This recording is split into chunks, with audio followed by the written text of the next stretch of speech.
참 복잡하게 동북아 정세가 돌아가는 것 같아요. 미국이 주도하는 유엔군 사령부가 한반도 유사시에 군 전력을 제공할 국가, 이른바 전력 제공국이죠. 여기에 일본을 포함시키는 방안 검토하고 있다는 소식이 알려지고 있습니다. 참 이 논란이 일고 있는데 뿐만 아닙니다. 이 우리 군의 기강회의, 허위 자백, 늑장 보고 있었다는 사실 이 국민들에게 상당히 비판이 일고 있는데요.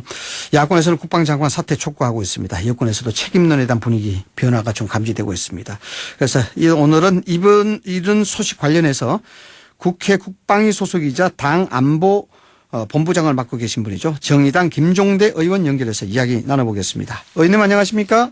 네, 안녕하세요. 많이 바쁘시죠? 네. 예, 맞습니다. 예.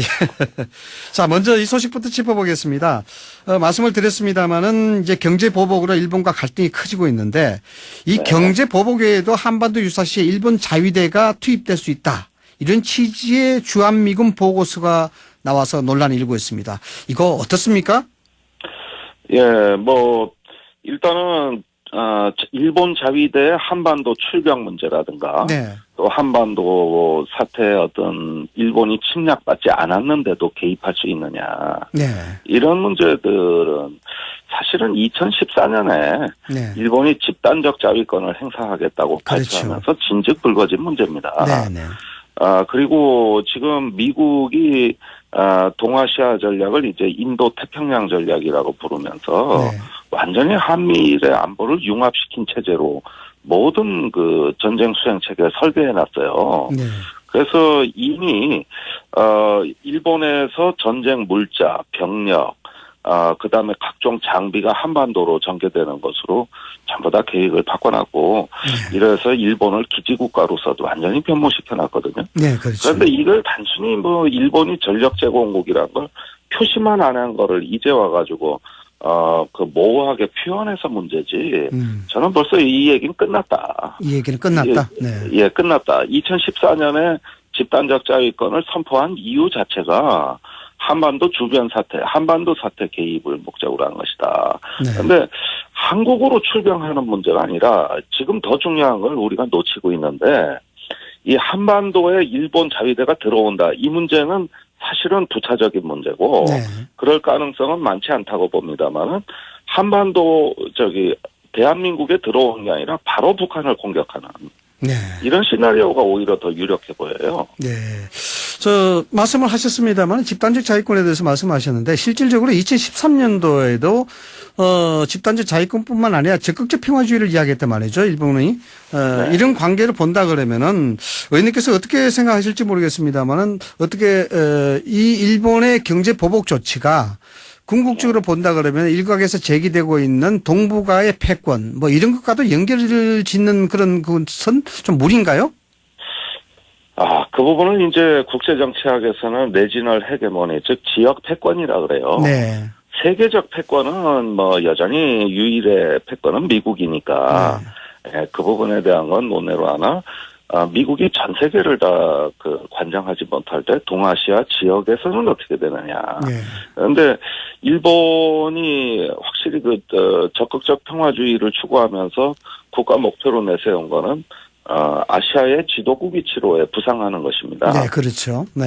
예, 경제적으로, 군사적으로 네. 어떤 지도적 위치로 부상하는 것이고, 그것이 미국이 이제 그룹의 명예회장이라면 일본은 계열사 사장 정도는 돼야 되겠다. 그러니까 아시아 사장 정도는 돼야 되겠다는 지역 패권 경쟁에 뛰어든 것이라고 봐야 되겠어요. 네. 그런데 그 중에서 한반도 문제는 사실 한일 관계를 걱정해가지고 일본이 선뜻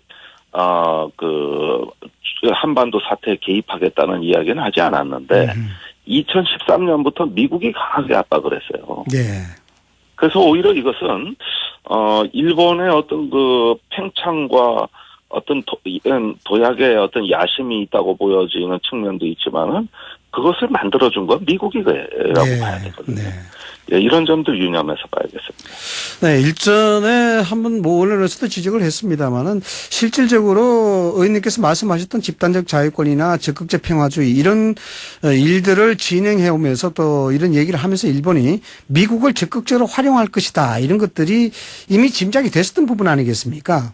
네. 네, 그런 상황에서 본다 그러면은 뭐 김현종 안보실 2차장이 미국에 가서 여러 가지 협상을 하고 있긴 합니다만 미국과 일본이 유착 관계가 생각보다 강하게 유착이 됐다면은 미국의 중재 역할 이게 기대하기 어려운 것 아닌가요?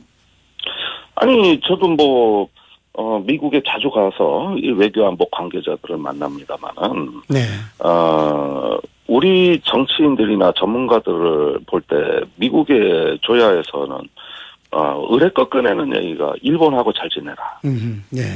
왜 위안부 무슨 뭐 강제징용 이거 뭐냐? 언제까지 과거에 얽매일 거냐? 왜 일본하고 관계를 서먹서먹하게 만드냐? 네. 아주 무슨 뭐 윽박지르고 혼을 내듯이 그러면서 미국이 마치 한일을 강제 결혼시키고 싶어 이러는 거 아닌가? 네. 예, 아니 우리는 지금 저기 연인 관계가 아니거든요, 한일 관계가. 근데 좋아하지 않는다고 윽박지르고 잔소리하고 이런 걸 너무 많이 느껴가지고 항상 미국의 관심사는 그거예요. 네. 특히 하원 아태 소위라든가 외교위원장 만나면 아예 입에 달고 다닌다고 봐야 됩니다. 네. 이런 건 뭐냐면은 미국이 이제 인도 태평양 전략을 구현하면서 어떤 한일 간의 어떤 안보 융합을 통해 가지고 동맹 우방국의 어떤 연합된 안보. 네. 이건 이제, 하나의 어떤 블록화하려는. 블록화. 이런, 네. 예. 그래서 아시아판 나토를 추구하려고 하는 거 아닌가 하는 느낌을 강하게 갖고 있습니다. 네, 앞서 말씀을 드렸습니다만은 일본의 자위대가 투입될 수 있다는 취지의 주한미군 보고서. 뭐 일단 유엔사에서는 이것이 뭐 해석이 잘못된 것이다, 번역을 잘못한 것이다 이렇게 해명하고 있는데 어쨌든 일본의 재무장과도 재무장 이것과도 연계될 수 있다 이런 시각은 분명히 있다고 보죠. 이제 일본은 뭐 재무장 단계를 넘어서 네. 법적으로도 전쟁할 수 있는 국가 일본. 그렇죠. 네. 예, 본인이 공격을 받지 않아도 해외 원정 작전을 할 수 있는 일본. 이거는 뭐 이제 패전국이나 전범국 지위는 이제 구애받지 않겠다는 거고. 네. 그래서 이제 평화 헌법을 사문화시킨 다음에 이제 헌법 개정도 아예 내친 김에 다 해버리자. 네, 그것이 궁극적인 목표다. 네. 예, 이렇게 가는데 다만 그 속도는 좀 조절하려고 해왔어요.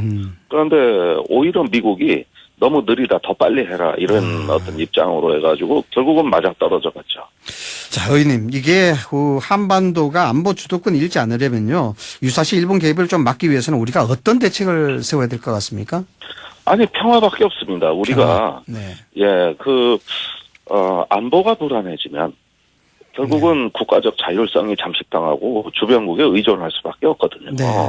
지금까지 일본의 이런 움직임에 대해서도 우리 정부가 강하게 비토하지 못한 이유는 우리 안보가 불안하니까. 네. 그리고 이제는 일본 없이는 전쟁을 할 수 없게 유엔사가 만들어버렸으니까. 네. 이러면서 비루한 처지로 자꾸 내몰렸단 말입니다. 네.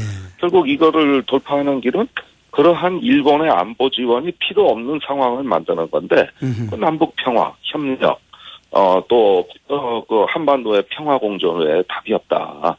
저는 그렇게 생각하고, 평화를 하면 국가의 자율성이 높아지고, 전쟁을 하면 국가는 외국에 의존하고 종속된다.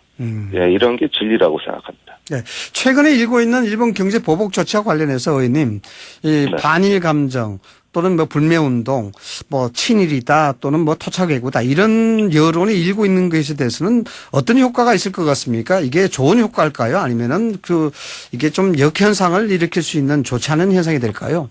아유, 이런 현상이 뭐 바람직스럽다거나 좋다고 얘기해서는 안 되겠죠. 네.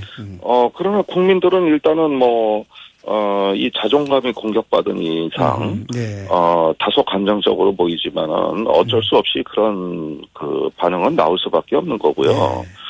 다만 조금 긴 안목에서 볼 필요가 있다. 네. 지금 즉자적으로 우리가 감정적인 반응을 할 수도 있는 거지만은. 그렇죠. 그래서 이 동아시아 정세가 어디로 가려는 것이냐. 우리는 지금 중국의 어떤 팽창 정책 때문에도 스트레스가 아주 많아요. 예. 근데 일본까지 이러면 양쪽 좌우에서 압착해 들어오는 거거든요. 그렇죠. 그래서 이런 면에서 반도의 지정학이 지금 다시 부활했다. 예, 옛날에 황준원의 조선 책략이 나오던 그 시절이다. 그래서 우리가, 이런 어떤 다시 귀환한 반도의 지정학에서 우리가 돌파하는 방법은 보수와 진보를 관통하는 어떤 한반도 책략을 이제는 끝장 토론을 해가지고 공론의 장에서 마련을 하고 국가의 자존감을 높여서 그걸 바탕으로 우리가, 중견 국가의 어떤 강한 외교를 할 수 있는 이런 생존 전략이 필요하다고 봅니다. 조국 수석이 죽창가를 페이스북에 올렸는데 이건 어떻게 보십니까, 의원님? 예, 어떤 네, 죽창가. 예. 아니 근데 네. 네, 이제 그렇게 할 수도 있고 뭐 한일 뭐 이런 얘기도 나옵니다만은 저 생각엔 정치가들은 그럴 수 있습니다만 지금은 전략가가 필요한 시기예요. 그렇죠. 네. 예. 아주 냉철하게 봐야 됩니다. 냉철하게. 네. 저도 정치인이지만은 사실은 전략가 입장에서 보고 싶은데 지금 이 지역 패권 전략 또 미중 간의 어떤 무역 분쟁 이건 한국의 재앙입니다. 네. 지금 우리 생존에 어떤 중대한 어떤 적신호가 켜진 거예요. 네, 그렇습니다. 이런 부분에서 우리의 외교를 다변화하면서 어떤 주권 국가로서의 어떤 자존감을 세우고 평화의 토대를 구축하는 일을 가속화해서 이 한반도판 어떤 생존 전략. 네. 이런 부분들에 대해서 우리가 고민하지 않고 뭐 노래 부르고 뭐 배복질하고 뭐 이런 것들이야. 지금 일단 공감은 가지만 전략가들이 할 일은 아니지 않습니까? 전략가들은 해야 될 일은 네, 아니다. 지금은 네. 전략가가 나서야 된다. 예. 자, 의원님, 다른 소식 하나, 다른 얘기 하나 좀 짚어보겠습니다. 뭐, 의원님께서는 군 안보 전문가신데, 자타가 공인하는, 이번 뭐, 해군 제2함대 허위 자수 사건, 이게 아주 국민적 비판이 크다고 지금 생각이 되고 있는데요. 네. 이 관련해서 지금 한국당에서는 정경두 국방부 장관 해임 건의안 이번 주 뭐, 제출할 예정이다, 이렇게 이야기하고 있습니다. 해임 건의 필요하다고 보시는지요? 아니, 장관한테 보고도 안 됐던 사안이고, 네. 또, 대공 용의점이 없는 사건입니다. 네. 지금 목선 사건하고, 이번에 허위 보고 사건하고 두 건은 북한하고 하등에 관련이 없는, 네. 말하자면은 어떤 군핵 기강 문제로 봐야 되거든요. 네. 근데 이걸 안보 정책, 마치 어떤 대북 정책의 문제인 것처럼 자꾸 보수 야당이 몰고 가고 있어요. 네. 그다음에 장관한테 보고가 안 된 건 아주 잘 된 겁니다. 뭐 장관이 상황실에 앉아 있는 상황장교도 아니고 네. 대북 전략을 고민해야 되는 장관한테 어디 군대에서 벌어진 일이 시시콜콜 다 보고된다는 건 있을 수 없는 일이거든요. 네. 그런 점에서 저는 오히려 이런 것들은 차상급 지휘관, 그 해당 사건이 벌어진 차상급 지휘관한테까지만 책임을 묻고 기강의 문제를 바로 세우는 쪽으로 들어가야지. 이걸 정치 문제화하면 안보 과잉이 됩니다. 안보 과잉이 된다. 네. 예, 아주 작은 문제도 온 군대가 다 동원되는. 목선 하나 잡겠다고 1조 원짜리 구축함을 또 투입하겠다는 거 아닙니까? 네. 예, 이런 안보 낭비를 초래하기 때문에 더 이상의 어떤 이걸 정치 문제화하는 걸 하지 말고 우리가 군대가 잘 운영될 수 있도록 어떻게 기강의 문제를 바로잡을까 이런 정도 얘기로 족하다. 예, 그 이상은 좀 공연히 안보 과잉을 초래하는 어떤 자원의 낭비를 초래한다고 보고 우리는 대공 용의점만 없으면 나머지는 지휘관의 문제로 일단 위임을 하고 더 큰 어떤 한반도 문제에 집중하는 것이 옳다고 봅니다. 네. 청와대가 말이죠. 7월 달, 이번 달 중으로 뭐 개각을 하기로 방침을 정했다가 8월 달로 다시 이제 개각을 순년시킨다는 그런 입장 발표가 나왔는데 거기에 보면은 9개 부처 장관이 포함이 됐습니다만은 오늘 일부 언론에서도 지적했다시피 정경도 국방부 장관이 포함되기 때문에 또 이런 비판 여론이 되기 때문에 이걸 고려한 개각 연기가 아니냐 이런 얘기가 나오고 있거든요. 네. 좀 뭐 설득력이 있는 보도라 보십니까? 저는 그렇게 생각하지 않습니다. 지금 국방장관이 뭐 하는 자리인가에 대해서 좀 우리가 봐야 되겠어요. 네. 예, 우리가 어디 지방경찰청에, 한 어떤 경찰이 조금 일탈 행위를 했다고 해서 바로 어떤 중앙의 경찰청장 거취를 논한다 그러면 항상 뭐 그러면 맨날 그 인사하다가 볼일 못 보고 오히려 이런 문제 흔들리지 말아야 된다 대통령께서. 예, 그런 것들이 더 국정을 안정적으로 끌고 가는 자세고 책임 있는 자세라고 보여지고요. 개각의 문제는 이런 목선이나 허위 보고 문제에 흔들리지 말고 자체 원칙대로 가면 된다. 자체 원칙대로 간다. 예, 그러지 뭐하러 이런 문제까지 다 끌어들입니까? 그렇게 되면 이거 뭐 청와대 위신도 떨어지죠. 겨우 이런 문제 야당 공세 때문에 장관을 바꾼다. 오히려 바꾸려고 했다가 이런 야당 공세 때문에 못 바꿀 수도 있어요. 예, 그렇게 될 수도 그런 있겠네요. 일은 비일비재합니다, 의뢰껏. 알겠습니다. 마지막으로 다른 문제 하나만 좀 짚어보겠습니다. 심상정 의원이 당대표로 당선이 되셨는데요. 그 취임 일성으로 이제 정의당을 범여권으로 분류하지 말라. 정의당은 정의당 길로 가겠다. 내년 총선에 정의당 이름으로 승리하겠다. 후보 단일화는 우리 당의 원칙이 하겠다. 이렇게 이야기를 했습니다. 의원님 보시기에는 여권과 민주당과의 어떤 일정 선을 지키고 일종의 대립적 관계, 대결 구도로 가시겠다는 그런 얘기로 해석해도 괜찮을까요? 글쎄, 정의당이 이제 야당의 정체성을 회복하는 거라고 저는 생각합니다. 네. 그리고, 지금까지 어떻게 보면은 문재인 대통령의 개혁을 아낌없이 지원한다는 차원에서 우리가 특히 국정에 가장 많은 협력을 한 당이 정의당입니다. 네. 그래서 문재인 대통령은 나름대로 이렇게 어떤 아직도, 촛불 대통령으로서의 개혁을 표방하고 계십니다만, 문제는 민주당이 이걸 제대로 뒷받침하지 못하고 빨리 기득권화되는 것 같다. 그렇다면은 우리는 개혁에 동참을 하되 민주당과의 어떤 여권연합이라는 이런 굴레까지 우리가 감수하면서 이런 어떤 정의당의 정체성이 훼손되는 일은 없어야 되겠고, 무엇보다도 우리 힘으로 스스로 권력에 가까이 가겠다는 자강 전략을 통해 가지고 국민에게 호소하는 이런 좀 강인한 모습, 그러면서 자율성이 있는 어떤 정당의 그 면모를 보이는 게 시급하지 않느냐. 이제 정의당도 창당 8년째 되는 중견 정당입니다. 그렇죠. 예, 언제까지 이런 어떤 흐름에 편승해서 갈 거냐. 그것보다 자강을 하자. 이런 어떤 자기 존재 선언이라고 봐야 되겠고, 앞으로 그런 만큼 이전 대표와는 사뭇 민주당과의 관계에서 상당한 변화가 있을 겁니다. 상당한 무엇보다도 개혁을 주저한 책임을 묻겠다. 이런 어떤 의사표시라고 보면 되겠습니다. 네. 결국 그 최저임금 관련해서 1만 원 공약은 포기를 했는데 여기에서 김상조 실장은 소득주도 성장 폐기는 아니다. 또 이런 얘기를 했거든요. 마지막으로 여기에 대해서는 어떻게 보십니까? 글쎄요, 소득주도 성장이 마치 최저임금 문제 하나인 것처럼 그동안에 호도돼 왔는데, 그러다 보니까 최저임금에 대한 과잉 논란이 있었죠. 우리가 노동소득이라고 할 때는, 고용된 어떤 노동자뿐만 아니라 자영업자들도 노동소득으로 보는 거거든요. 근데 그런 부분은 잘 챙기질 못했어요. 그래서 최저임금이 일단 거의 동결에 준하는 수준으로 결정된 건 우린 강력한 유감을 표합니다만. 강력한 유감.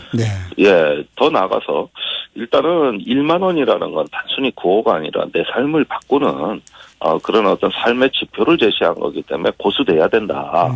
그리고 그 차제 그뿐만이 아니라 같은 노동소득을 하는, 오히려 종업원보다 더 일을 많이 하시는 사장님들이 계시잖아요. 이런 것까지 노동소득으로 같이 볼 수 있는 조금 더 폭넓은 소득주도 성장으로 진화해야 된다.